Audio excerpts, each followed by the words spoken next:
Welcome to DSEJ Home Classes. It is an initiative taken by Director School Education Jammu to connect learner with instructor. Today I am going to take up Unit 1, Human Reproduction, and the topic is for post-fertilization changes. After fertilization, when the zygote is formed, जब sperm और ओवा का fertilisation हो जाएगा, zygote बनेगा, unicellular zygote बनेगा. तो sperm और ओवा हैप्लॉइड थे, अब जो यूनिसेलुलर जाइगोट बनेगा वो डिप्लॉइड होगा और उस डिप्लॉइड जाइगोट जो यूनिसेलुलर है उसमें डिविजन्स होंगी जो माइटोसिस होगी. माइटोसिस में नंबर ऑफ क्रोमोसोम्स चेंज नहीं होता, तो अब जितने भी सेल्स बनेंगे उसकी डिवीजन से वो सब डिप्लॉइड ही रहेंगे और बंच ऑफ सेल्स बन जाएगा जिसको हम मॉर्यूला बोलते हैं. अब क्लीवेज जो है, क्लीवेज दो तरह की है, होलोब्लास्टिक और मेरोब्लास्टिक.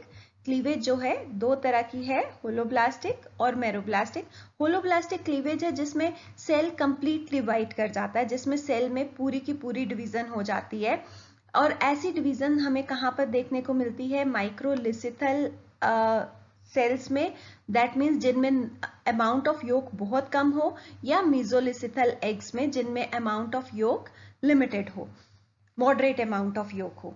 ना होलोब्लास्टिक क्लीवेज जो है ये भी दो तरह की है. एक इक्वल, जिसमें जो डिवीजन हो रही है वो कंप्लीट इक्वल डिवीजन है. जो नए सेल्स बनेंगे उनको हम नाम देते हैं ब्लास्टोमेयर्स.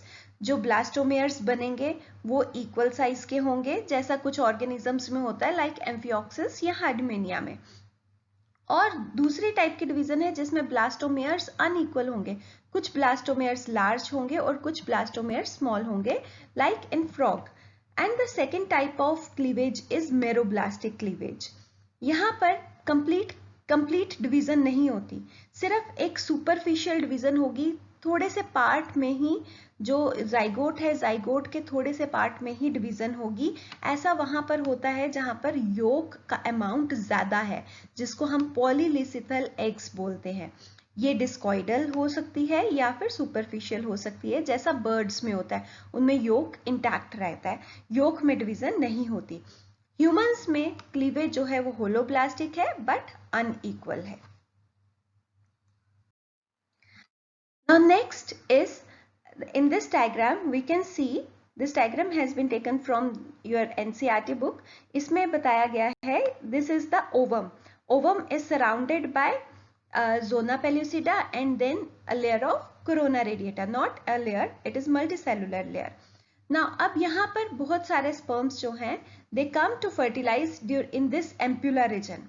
Ampulla reason of the fallopian tube. यहाँ पर फर्टिलाइजेशन जो है वो होगी. आफ्टर फर्टिलाइजेशन जो जाइगोट बनेगा, उस जाइगोट में आप यहाँ पर देख सकते हो, यहाँ पर क्या हो गई? डिवीजन हो गई, and 2 cells are formed and then 4 cells and then large number of cells leading to bunch of cells, जिसको हम मॉर्यूला बोलेंगे. लेकिन इस मॉर्यूला स्टेज तक भी अभी जोना पेल्यूसिडा और कोरोना रेडिएटा उसके साथ एकम्पनी करेंगी, इसलिए ताकि कहीं फेलोपियन ट्यूब में और रॉन्ग प्लेस पर implantation, that means attachment of the foetus with the maternal tissue ना हो जाए, इम्प्लांटेशन ना हो जाए.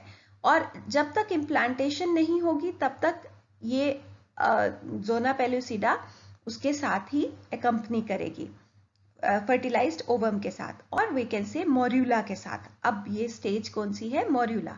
अब ये मॉर्यूला में क्या होगा, आप यहाँ पर देख सकते हो, इस मॉर्यूला में बंच ऑफ सेल्स में अब एक कैविटी बननी शुरू हो जाएगी. This is the cavity. एक कैविटी बननी शुरू हो जाएगी. इस कैविटी को हम क्या बोलेंगे? ब्लास्टोसील. इस कैविटी को हम क्या बोलेंगे? ब्लास्टोसील. सील का मतलब ही कैविटी होता है. और सभी सेल्स एक साइड पर शिफ्ट हो जाएंगे और इस स्ट्रक्चर, ये जो अब स्ट्रक्चर बना, इसको हम ब्लास्टुला का नाम देंगे. इसको हम ब्लास्टुला का नाम देंगे. और जो इसकी आउटर कवरिंग है इसको हम ब्लास्टोसिस्ट का नाम देते हैं. This cavity is blastocoel, structure, whole structure is blastula and the outer membrane is the blastocyst. अब नेक्स्ट स्टेज में क्या होगा? these लोअर सेल्स, ये जो यहाँ के लोअर सेल्स हैं, इनमें डिवीजन स्टार्ट हो जाएगी. That I will tell you In the next slide. Now, first of all, what is significance of cleavage? Cleavage की significance क्या है? Because the size of the ovum was large.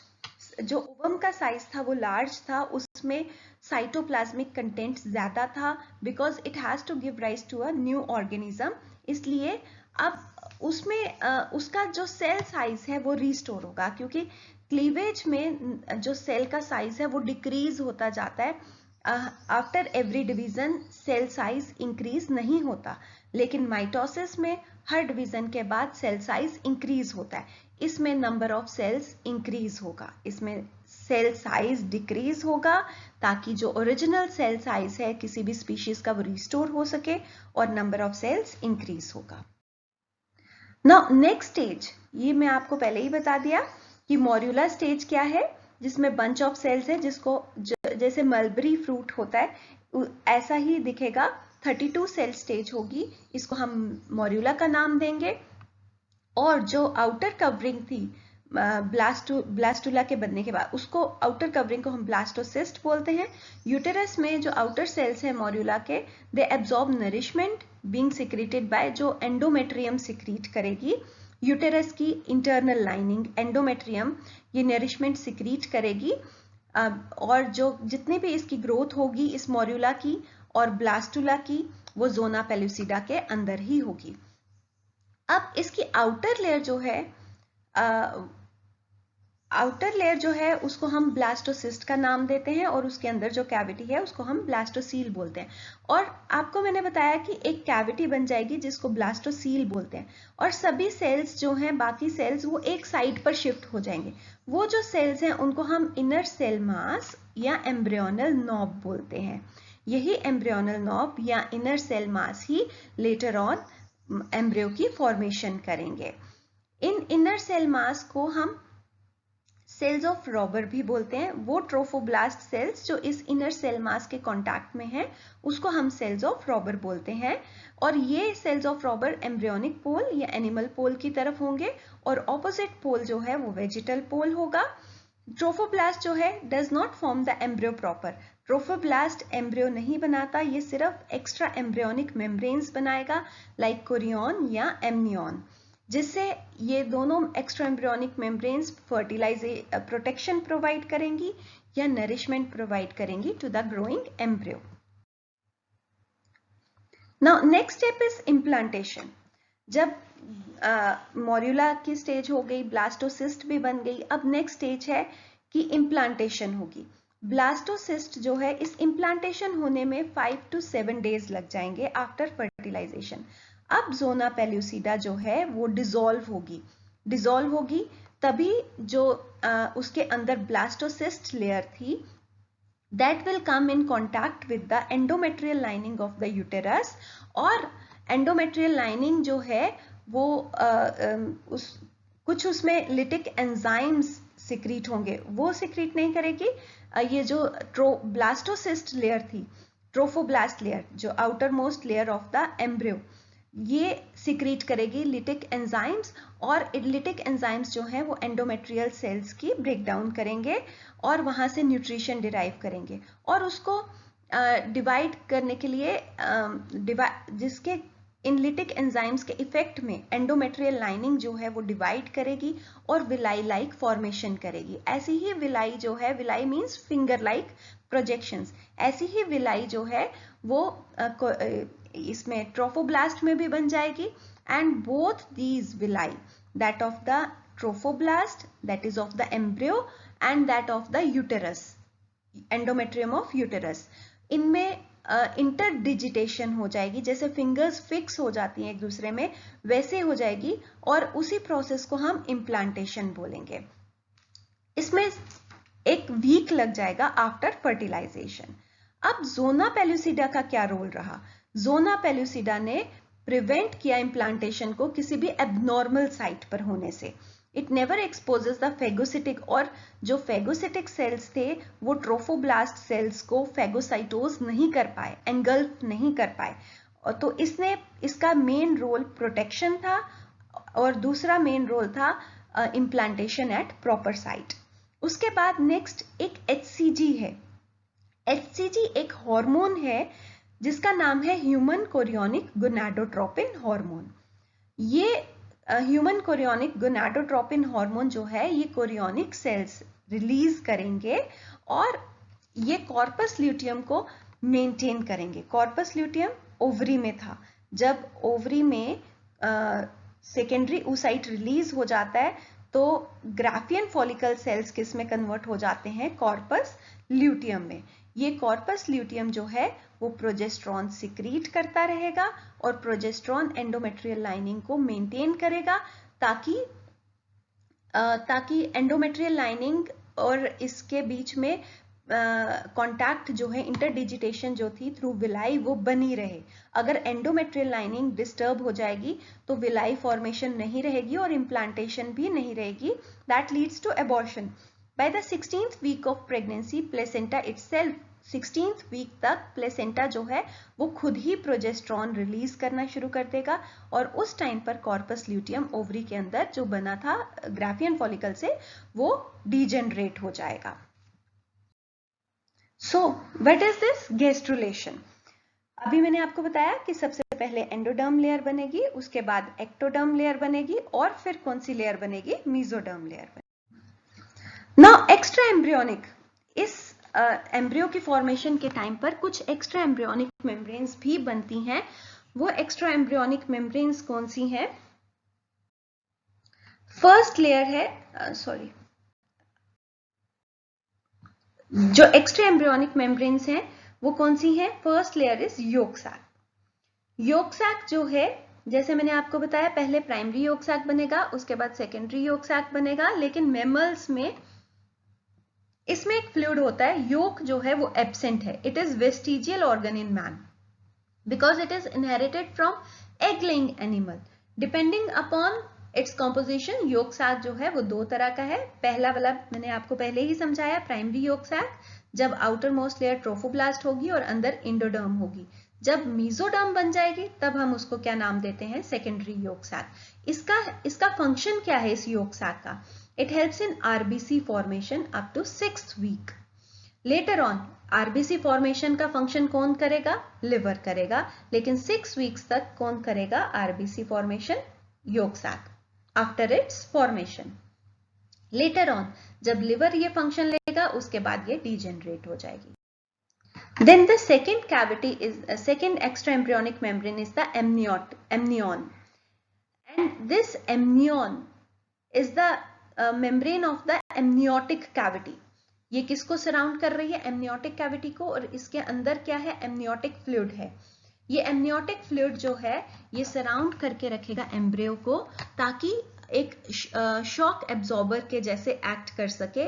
जब भी कोई जंप लगे, कोई जर्क आ जाए तो ये उन वाइब्रेशंस को एब्जॉर्ब कर ले और उस एम्ब्रियो को प्रोटेक्ट करेगा। और दूसरा इसका फंक्शन है, it regulates temperature and pressure. It helps in the proper development and movement. It also prevents desiccation of developing embryo. That means drying up of the developing embryo. Amniotic fluid also contain fetal cells which help in the assessment of sex, chromosomal abnormalities and deficiency. और इस procedure को हम बोलते हैं amniocentesis, जिसको मैं detail में आपको नेक्स्ट चैप्टर में पढ़ाऊंगी। Now next, after this amnion, then another extraembryonic membrane is allantois.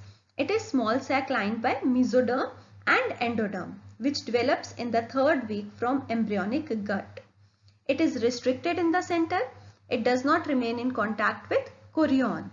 So however, there is formation of placental and umbilical blood vessels which reaches up to chorion. इसका function है formation of placental blood vessels and blood cells. And the fourth extra embryonic membrane is Korean, जो मैंने पहले ही आपको बता दी, जिसने villi की formation करनी थी। और ये आउटर मोस्ट मेम्ब्रेन है तभी विलाई की फॉर्मेशन करेगी, और इसी का फंक्शन है प्लेसेंटा की फॉर्मेशन करना। यहाँ पर आप डायग्राम में देख सकते हो, ये विलाई की फॉर्मेशन हुई है जिसने इस यूटेरस की एंडोमेट्रियल लाइनिंग के साथ इंटरडिजिटेट किया है ताकि ये एम्ब्रियो यहाँ पर फिक्स हो सके और यहाँ से न्यूट्रिशन ले सके। और इसी डेवलपमेंट को, इस फॉर्मेशन को, जो ये इंटरडिजिटेशन है, इसी को हम प्लेसेंटा का नाम देते हैं। प्लेसेंटा में मैटरनल टिश्यू और फीटल टिश्यू दोनों इंटरडिजिटेट होंगे। और दूसरा ये जो एम्ब्रियो है, ये एम्ब्रियो इस प्लेसेंटा के थ्रू के साथ एक कॉर्ड के थ्रू कनेक्ट रहेगा और इस कॉर्ड को हम नाम देते हैं अम्बिलिकल कॉर्ड। योक सैक जो है वो बिल्कुल रिड्यूस हो जाएगा और ये एमनियोटिक कैविटी जो है, एमनियोटिक फ्लूइड इस एम्ब्रियो को सराउंड करके रखेगा ताकि कोई भी जर्क, कोई भी प्रेशर इसको डिस्टर्ब ना कर सके। Now next is what is placenta. Placenta, as I have already told you, that it is the structure formed by uterine tissue, uterus की जो endometrial lining थी, and the fetal tissue. और ये दोनों interdigitate होंगे for the purpose of getting nutrition and other transportation of material, उस purpose के लिए कनेक्ट होंगे और इसी स्ट्रक्चर को हम प्लेसेंटा का नाम देते हैं। ये स्ट्रक्चर जो है ये रेडिश ब्राउन कलर का होगा, डिस्क लाइक स्ट्रक्चर है। However in the middle there is stalk like structure जिसको हम अम्बिलिकल कॉर्ड कहेंगे। यही अम्बिलिकल कॉर्ड से प्लेसेंटा से फीटस जो है वो कनेक्ट रहेगा और न्यूट्रिशन डिराइव करेगा। अब प्लेसेंटा जो है इसके दो पार्ट्स हैं, एक फीटल पार्ट और दूसरा मैटरनल पार्ट। फीटल पार्ट जो है वो कोरियोनिक विलाई है और मैटरनल पार्ट जो है वो एंडोमेट्रियल लाइनिंग है। मैटरनल ब्लड के साथ डायरेक्ट कांटेक्ट में फीटल ब्लड क्यों नहीं आता, इसके भी कुछ रीजंस है। मे बी दोनों ब्लड, जो मैटरनल ब्लड है और फीटल ब्लड है, वो कंपैटिबल ना हो। ना कंपैटिबल होने का reason may be they may be of different blood group. हो सकता है कि उनका ब्लड ग्रुप डिफरेंट हो जिसमें एंटीबॉडीज वहां पर रिएक्ट कर सकती हैं और एग्लूटिनेशन हो सकती है। हाई ब्लड प्रेशर जो है मदर के ब्लड का, वो उसको इफेक्ट कर सकता है और हार्मफुल सब्सटेंसेस को पास ये प्लेसेंटा नहीं होने देता, उसके पैसेज को प्रिवेंट करता है। इसके लिए भी मैटरनल ब्लड फीटल ब्लड से डायरेक्ट कांटेक्ट में नहीं आता। ह्यूमंस में जो प्लेसेंटा है उसका नाम है chorionic placenta. Now what are the various functions of placenta?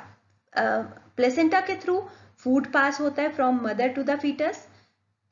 It helps in the digestion. Trophoblast of embryo digests the food and then releases into the fetal blood.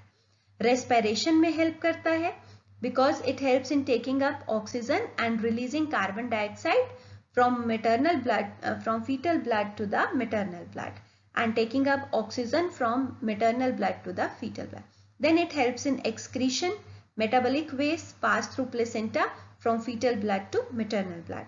Then endocrine organ, it also acts as endocrine gland, like जैसे पहले ही बताया मैंने, ये HCG release करेगा, उसके अलावा oestrogen, progesterone, relaxin और प्लेसेंट्रिन नाम के हॉर्मोन्स रिलीज करेगा। So it also acts as endocrine organ. Then storage organ, before the development of liver, placenta जो है ये ग्लाइकोजन को स्टोर करेगा। ग्लाइकोजन जो है that acts as reserve food material for the developing embryo.